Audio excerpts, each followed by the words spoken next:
अस्सलाम वालेकुम। उम्मीद है आप खैरियत से होंगे और वीए की सीरीज़ से काफ़ी कुछ सीख रहे होंगे और मैं उम्मीद करता हूं कि आप उसे अप्लाई भी कर रहे होंगे। आज की वीडियो में भी इंशाल्लाह हम वीए की जो सीरीज़ चल रही है उसी को कंटिन्यू करेंगे और कुछ चीज़ें पहले मैं एक्सप्लेन करना चाहूँगा जो मेरे स्टूडेंट्स हैं, जो व्यूअर्स हैं, जो मेरी वीडियोस देख के सीख रहे हैं। उन्होंने मेरे से बहुत सारे क्वेश्चंस किए, मुझे व्हाट्सएप पे उनकी क्वेश्चंस रिसीव हुए हैं, कमेंट सेक्शन में आके उन्होंने मुझे रिक्वेस्ट की है। मेरी कोशिश होती है कि जो आप लोग मुझे फीडबैक दें मैं उन टॉपिक्स पे आके दोबारा से वीडियोस बनाऊं और वो टॉपिक है पीपीसी। अगरचे हम पीपीसी पे एक बहुत अच्छी और थॉरो वीडियो बना चुके हैं, लेकिन मुझे बहुत सारे स्टूडेंट्स ने, व्यूअर्स ने रिक्वेस्ट की कि सर थोड़ा सा आप इसकी टर्मिनोलॉजी को भी एक्सप्लेन करें। फॉर एग्जांपल एक हमारी बहुत अच्छी लिसनर हैं, उन्होंने हमें कहा कि सर एकॉस क्या होता है, इसके ऊपर एक वीडियो बनाएं। तो मैंने सोचा कि वाई नॉट ओनली एकॉस, हम बाकी टर्म्स पे भी करते हैं। हम ये भी अपने व्यूअर्स को बताते हैं कि सीटीसी क्या होता है, इंप्रेशंस किसे कहते हैं, क्लिक्स किसे कहते हैं, स्पेंड किसे कहते हैं, आरओएस क्या होता है। तो चलिए इस वीडियो में हम इन सारी टर्म्स पे रोशनी डालेंगे। ये चीज़ें क्यों ज़रूरी हैं। जब भी आपको कोई क्लाइंट मिलता है तो सबसे पहले वो आपका इंटरव्यू करता है। वो आपसे कहता है कि आप वीए हैं, मुझे एक पीपीसी मैनेजर चाहिए जो मेरी पीपीसी कैंपेन्स को हैंडल कर सके। तो आपको पीपीसी आती है? आप कहेंगे सर बिल्कुल मुझे तो पीपीसी आती है। अगला कहता है okay fine, let's have a short interview. वो आपसे क्वेश्चन करता है कि सर व्हाट इज़ एकॉस, एकॉस क्या होती है, कैंपेन आप कैसे लगाते हैं, टारगेट हमने एसन को कैसे करना है और प्रोडक्ट को कैसे करना है, हमने कीवर्ड्स को कैसे करना है, हमने कैसे मैनुअल लगानी है और कैसे ऑटो कैंपेन्स लगानी है, आरओएस कैसे होता है, एकॉस को किस तरह हम रिड्यूस कर सकते हैं, एकॉस होता क्या है, इंप्रेशन किसे कहते हैं, क्लिक्स किसे कहते हैं। तो एक वीए के लिए ये सारी बातें जानना बहुत ज़रूरी हैं। अगर आपको कोई जॉब मिलती है, कोई पीपीसी की जॉब मिलती है, तो अगर आपको इन टर्म्स का नहीं पता तो आप वो जॉब एफिशिएंटली नहीं कर पाएंगे। तो चलिए सबसे पहली जो टर्म यूज़ की जाती है पीपीसी कैंपेन्स के अंदर, आपने एक कैंपेन लगा ली, कैंपेन कैसे लगानी है मैं प्रॉपर उस पर वीडियो ऑलरेडी बना चुका हूँ पीपीसी कैंपेन की। और अगर आपने वो वीडियो नहीं देखी तो आप मेरे चैनल पेज पे जाएं और वहाँ जाके पीपीसी से रिलेटेड वीडियो को देखें। आज हम कैंपेन लगाना नहीं सीख रहे, आज हम कैंपेन लगाने के बाद जो डाटा एनालिसिस होता है उसके ऊपर बात करेंगे। उसमें डिफरेंट टर्म्स यूज़ की जाती हैं। सबसे अहम जो टर्म मेरी नज़र में होती है वो होती है एकॉस। इसके स्पेलिंग होते हैं ACOS। इसे बोलते हैं advertising cost of sale. Means आसान अल्फाज में बताऊंगा, कोई इसमें साइंटिफिक फार्मूलाज कैलकुलेशंस कुछ भी नहीं आएगा। जो मेरा अंदाज़ है मैं आपको आसान अल्फाज में मैसेज कन्वे करने की कोशिश करता हूं ताकि आपका कॉन्सेप्ट क्लियर हो। एकॉस का मतलब ये है कि आपने $10 की चीज़ बेची और आपका जो एडवर्टाइजिंग एक्सपेंस है वो भी $10 आ गया। हम जब इसको डिवाइड करते हैं तो हमारा एकॉस यानी कि एडवर्टाइजिंग कॉस्ट ऑफ सेल 100% निकलती है। 100% क्यों निकलती है? $10 की चीज़ थी और हमने $10 ही एडवर्टीजमेंट पे लगा दिया, तो हमारी जेब में क्या आया? ज़ीरो। तो एडवर्टाइजिंग कॉस्ट क्या हो गई? 100%। 100% जो हमारी प्रोडक्ट की वैल्यू थी। होनी कितनी चाहिए? स्टार्ट के अंदर मैं नॉर्मली रिकमेंड ये करता हूँ कि आपने एकॉस की वैल्यू लेके परेशान नहीं होना। शुरू के 3, 4, 5 दिन आपकी एकॉस की वैल्यू बहुत ज़्यादा आती है। ये भी हो सकता है कि आप $10 की चीज़ है, आपको एकॉस $20 पड़ रहा हो, इट्स ओके, इट्स फाइन। शुरू में हम पैसा फेंकते हैं डाटा कलेक्ट करने के लिए, कीवर्ड्स निकालने के लिए कि हमारी कैंपेन किस कीवर्ड पे अच्छा परफॉर्म करेगी।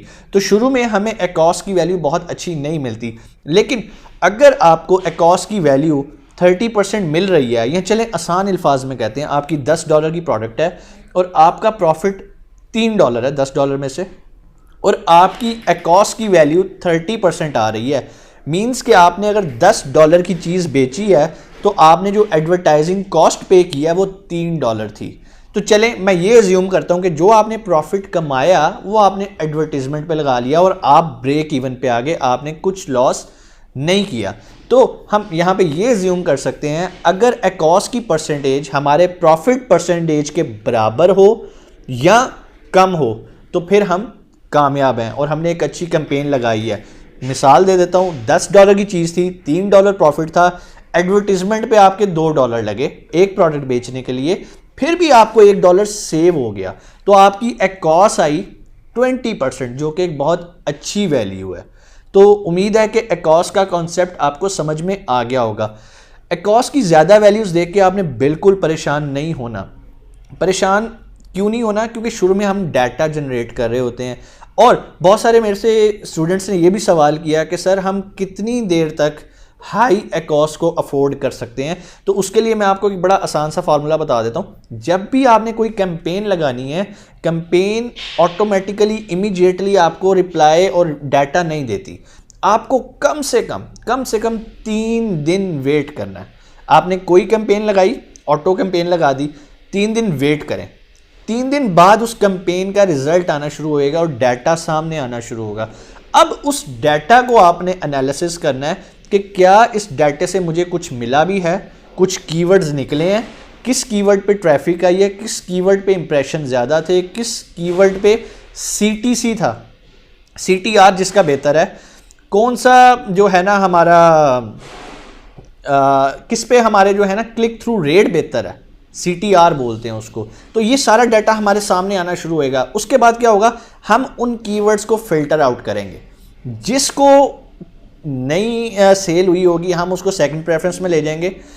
कुछ जिन पे सेल हुई होगी वो हमारे मेन कीवर्ड्स बन जाएंगे। फिर हम उन मेन कीवर्ड्स पे नई कैंपेन्स लगाएंगे जो कि 100% एग्जैक्ट कीवर्ड को टारगेट करेगी जिस पे हमें कन्वर्जन मिली हुई थी ऑटो कैंपेन के अंदर।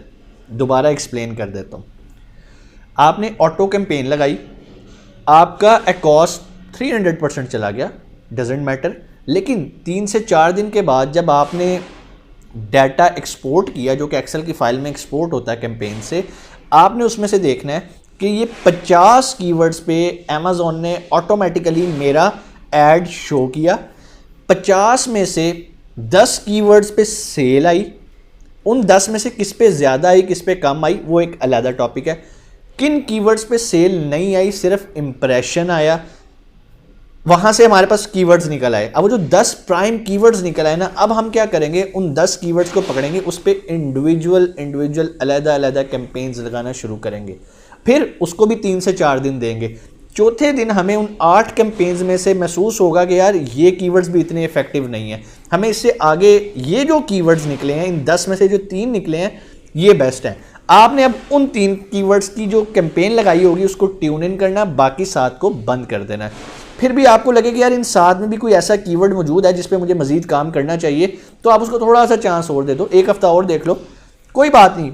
एक बात याद रखिएगा, जो PPC है ना आपकी, इसमें कोई हार्ड एंड फास्ट रूल नहीं है। फॉर एग्जाम्पल, आप ऐसा करेंगे तो ऐसा हो जाएगा, ये जुमला PPC पे सूट नहीं करता। PPC totally hit and trial method है। बाज़ औक़ात आप सोच रहे होंगे कि यार ये इतना अच्छा कीवर्ड है, मुझे इस पे कन्वर्जन क्यों नहीं मिल रही। वो कन्वर्जन क्यों नहीं है, उसके पीछे एक बहुत सारे फैक्टर्स हैं जो गलतियां आप लोग करते हैं PPC कैंपेन लगाते हुए। इंशाल्लाह हमारी जो नेक्स्ट वीडियो होएगी उसमें हम इन सारी गलतियों को डिस्कस करेंगे कि PPC लगाते वक्त लोग क्या गलती करते हैं और क्यों नाकाम होते हैं PPC करते वक्त। तो ये चीज़ें आपके लिए सीखनी बहुत ज़रूरी हैं। अभी हमने एकॉस को डिस्कस कर लिया, चलें इंप्रेशन के बारे में बात करते हैं। इंप्रेशन क्या होता है, क्योंकि ये वो चीज़ें हैं कैंपेन लगाने के बाद बटन्स बने होते हैं जो कि आपको कुछ स्टैट्स शो कर रहे होते हैं। इंप्रेशन का मतलब ये है कि आपका ऐड कितनी बार कस्टमर्स को दिखाया गया है। आप जब भी स्क्रॉल डाउन कर रहे होते हैं अमेज़ॉन का पेज, तो आप देखते हैं कि उसमें स्पॉन्सर्ड प्रोडक्ट्स लिखा आ रहा होता है कुछ एड्स के अंदर, कुछ लिस्ट के ऊपर। तो बेसिकली इमेजिन करें वो आपकी लिस्ट है और आप स्क्रॉल डाउन कर रहे हैं। अगर आपने एक बार आपकी नज़र के सामने से गुजर गई तो वो एक इंप्रेशन कंसिडर होएगा। अब अगर कोई उस पर क्लिक कर देता है तो उसे हम क्लिक कहते हैं। ये तो एक आसान टर्म है जो कि वहाँ पर लिखी होती है। अब अगली जो टर्म यूज़ होती है CTR, कि आपका क्लिक थ्रू रेट क्या है। अब क्लिक थ्रू रेट होता क्या एक्चुअली, फॉर एग्जाम्पल आपके 100 इंप्रेशन है। 100 इंप्रेशन का मतलब यह है कि 100 बार लोगों ने आपका ऐड देखा। मैं कहता हूं कि 10 क्लिक्स आए हैं, तो आपका CTR क्या होगा, वो होगा आपका क्लिक्स डिवाइडेड बाय आपका जो इंप्रेशंस हैं। तो वो हमारा यहाँ पे 10 निकलती है कि 10 बार लोगों ने क्लिक किया मेरी 100 बार इंप्रेशन पे, तो हमारा CTR क्या हो गया, क्लिक थ्रू रेट क्या हो गया, 10। इसी तरह आपके इंप्रेशंस अगर 1000 है और 100 बार किसी ने किया तो आप डिवीजन करके अपना CTR कैलकुलेट कर सकते हैं। बेसिकली आपको नहीं कैलकुलेट करना, अमेजोन खुद ही आपके लिए कैलकुलेट कर रहा है। आपके लिए क्या ज़रूरी है, आपको ये पता हो कि मेरा CTR बेहतर है या नहीं बेहतर। चले मैं आपको एक और टिप भी बता देता हूँ कि CTR बेहतर कब होता है, जब आपका मेन इमेज बहुत अच्छा होता है। मीन्स इंप्रेशन का मतलब है आपका एड शो हो रहा है, क्लिक का मतलब है कि आपका ऐड इतना अट्रैक्टिव था कि किसी ने उस पर क्लिक कर दिया। तो जितनी ज़्यादा लोगों को आप फोर्स करेंगे कि आपके ऐड पे क्लिक करें, उतना आपका CTR बेहतर होएगा, क्लिक थ्रू रेट आपका बेहतर हो जाएगा। उसका टाइटल बहुत अच्छा हो, प्राइस बहुत अट्रैक्टिव हो, आपका सोशल प्रोफाइल कमाल किस्म का हो, फिर अगर किसी को इंप्रेशन मिलता है, किसी को वो ऐड नज़र आता है, तो chances of CTR like click through rate बेहतर हो जाएगा, लोग उस पर क्लिक करेंगे और चांसेस हैं कि अगर कोई क्लिक करेगा तो कन्वर्जन के चांसेस बेहतर हो जाएंगे। अगर आपकी ऐड सामने से गुजर रहा है, कोई उस पर क्लिक ही नहीं कर रहा, तो क्या आप ये सोच सकते हैं कि आपकी कन्वर्जन होगी, आपकी सेल होगी? इसीलिए ये सारी चीज़ें हम प्रोडक्ट लिस्टिंग में डिस्कस कर चुके हैं कि आपने जो लिस्ट लगानी है वो बहुत कमाल की होनी चाहिए। आपका टाइटल बहुत मैटर करता है, आपका मेन इमेज बहुत मैटर करता है, आपका सोशल प्रोफाइल जिसको हम रिव्यूज़ कहते हैं बहुत मैटर करता है। तो इन चीज़ों का ख्याल रखते हुए आपने अपना CTR बेहतर कर सकते हैं। एक और टर्म इसमें यूज़ की जाती है CPC, जिसको हम कहते हैं कॉस्ट पर क्लिक। CPC का ताल्लुक बिड से होता है। अब बिड, मेरा ख्याल है बहुत सारे लोगों को पता होगा कि बिड होती क्या है, नहीं पता मैं बता देता हूँ। बिड और CPC में एक सिमिलैरिटी है। बिड कहते हैं कि आप अमेजोन को बताते हो कि यार अगर कोई मेरी प्रोडक्ट पे क्लिक करे तो मैं तुम्हें एक क्लिक पे इतने पैसे दूंगा। आपको बात समझ आ रही है? पर क्लिक जो आपको कॉस्ट पड़ रही है ना, वो बिड है। बिड की वैल्यू वेरी करती है हर क्लिक पे। क्यों? क्योंकि कैंपेन लगाते हुए हमने ये चीज़ देखी थी कि अमेजोन हमसे पूछता है कि आपकी जो बिड है आप उसे कांस्टेंट रखना चाहते हो या उसको वेरी करना चाहते हो। वेरी करने का मुराद ये है कि अमेजोन कहता है कि जहां मुझे लगेगा कि आपकी बिड की वैल्यू कम होनी चाहिए और कन्वर्जन के चांसेस भी हैं, मैं आपकी बिड की वैल्यू कम कर दूंगा। जहां मुझे लगेगा कि आपकी बिड की वैल्यू ऊपर होनी चाहिए, मैं आपकी वैल्यू ऊपर कर दूंगा। इसे डायनामिक बिड भी कहते हैं। तो ये तो आपके कंट्रोल में है कि आप फिक्स बिड रखना चाहते हैं या वेरी करना चाहते हैं। अगर तो आपकी बिड फिक्स है तो आपका जो CPC है, जो कि कॉस्ट पर क्लिक है, वो आपकी बिड के ही बराबर रहेगी। और अगर आप वेरी करते हैं तो फिर कॉस्ट पर क्लिक वाला जो कॉलम है वो हमें ये डाटा देगा कि अमेजोन ने आपकी बिड कितनी बढ़ाई थी और कितनी कम की थी और आपको पर क्लिक पे क्या कॉस्ट पड़ी है। आप बात समझ रहे हैं? फॉर एग्जांपल अगर आपने बिड रखी है $1 पर क्लिक, तो आपका CPC मतलब क्लिक कॉस्ट पर क्लिक जो आपकी वैल्यू आएगी दैट इज ऑल्सो $1। और अगर आप अमेजोन को कहते हैं कि भाई तुम इसे वेरी भी कर सकते हो मेरे कंपटीटर की बिड को देखते हुए, कि अगर कंपटीटर की बिड ज़्यादा है और मैंने भी अपना ऐड यहाँ शो करना है तो मुझे उसके लिए बिड करनी है। बिड पे मैं थोड़ा सा और एम्फेसाइज कर देता हूँ। बिड बेसिकली आपकी एडवर्टाइजिंग कॉस्ट होती है। फॉर एग्जांपल कहीं पर अगर कोई ऑक्शन हो रही है, गाड़ी खरीदी जा रही है, एक बंदा कहता है जी मैं 10 लाख की ये गाड़ी लूँगा, एक बंदा कहता है जी मैं 10,10,000 की दूंगा, तो मुझे बताइएगा कि बेचने वाला किसको बेचेगा? ऑब्वियसली बड़ी अमाउंट वाले को। इसी तरह अमेजोन के पास लिमिटेड एरियाज हैं एडवर्टाइज करने के, वहाँ पर वो उसको प्रेफर करेगा जो उसको ज़्यादा पैसे दे रहा है, जिसकी बिड ज़्यादा है। बिड बेसिकली वो ऑफर है जो आप अमेजोन को देते हो कि भाई मेरा ऐड शो करो, मैं तुम्हें इतने पैसे दूंगा। फॉर एग्जाम्पल आपके कंपटीटर ने $2 बिड लगाई हुई है इस जगह पर एडवर्टाइज करने के लिए मेन पेज पे, और आपकी बिड है $1.5, तो क्या आप सोच सकते हैं कि अमेजोन आपकी प्रोडक्ट को वहां पर शो करेगा? नहीं करेगा। अब चूंकि आपको अपने कंपटीटर की बिड वैल्यू का नहीं पता, तो आप डायनामिक करते हैं उसे। डायनामिक में आप डाउन साइज भी करते हैं, अप साइज भी करते हैं। जिस जगह पर आप करना चाह रहे हैं वहां पर अमेजोन खुद ही से या तो आपकी बिड की वैल्यू को बढ़ा देगा या आपकी बिड की वैल्यू को कम कर देगा। क्यों करेगा? वो आपका कंपटीटर देखेगा कि कंपटीटर ने इस पे 50 सेंट बिड लगाई है, तो वो आपकी $1 को रिड्यूस करके 60 सेंट पे ले आएगा। और अगर आपकी बिड की वैल्यू आपके कंपटीटर ने $2 की है, तो आप उसको उठा के $2 पे ले जाएगा, ताकि आपको इक्वली चांस मिले एडवर्टाइजिंग का फर्स्ट पेज पे या जो भी जगह वो आपने डिफाइन की हुई है। क्योंकि कैंपेन लगाते हैं आप ये भी डिफाइन करते हो कि आप कितने % फ्रंट पेज को टारगेट करना चाहते हो, कितने % आप जो है ना प्रोडक्ट पेज को करना चाहते हो। प्रोडक्ट पेज और फ्रंट पेज ये सारी चीज़ें मैं ऑलरेडी एक्सप्लेन कर चुका हूँ, अभी हम टर्म्स पे बात कर रहे थे। उसके बाद एक टर्म यूज़ की जाती है, उसे कहते हैं सर्च टर्म। ये एक बहुत इंपॉर्टेंट बटन है जो कि आपको फ़ायदा देता है 3 से 4 दिन के बाद। जब आप 3 से 4 दिन कैंपेन को चलने देते हैं, फिर आप जाते हैं सर्च टर्म पे। सर्च टर्म पे क्लिक करेंगे तो पूरा अमेज़ॉन आपको वही एक्सेल की शीट बताता है कि भाई किस कीवर्ड पे क्या क्लिक्स आए हैं, कितनी कन्वर्जन हुई है, कस्टमर ने क्या टाइप किया था तो आपके पास क्या रिजल्ट आए हैं। इसमें ना सिर्फ कीवर्ड्स के होते हैं, अगर आपने कोई कैंपेन एसिन को टारगेट किया है तो उसमें इंडिविजुअल एक एक एसिन की रिपोर्ट होती है कि इस एसिन पे टारगेट प्रोडक्ट पेज से आपको कितने ऑर्डर्स जनरेट हुए हैं, इस एसिन के टारगेट से आपको कितना प्रोडक्ट सेल हुई हैं। वो सारी रिपोर्ट आती है आपकी सर्च टर्म के अंदर। उम्मीद है कि सर्च टर्म का भी आपको कॉन्सेप्ट क्लियर हो गया होगा।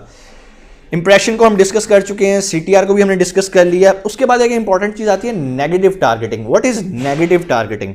आसान सी मिसाल दूंगा ताकि आपका कॉन्सेप्ट समझ आ जाए।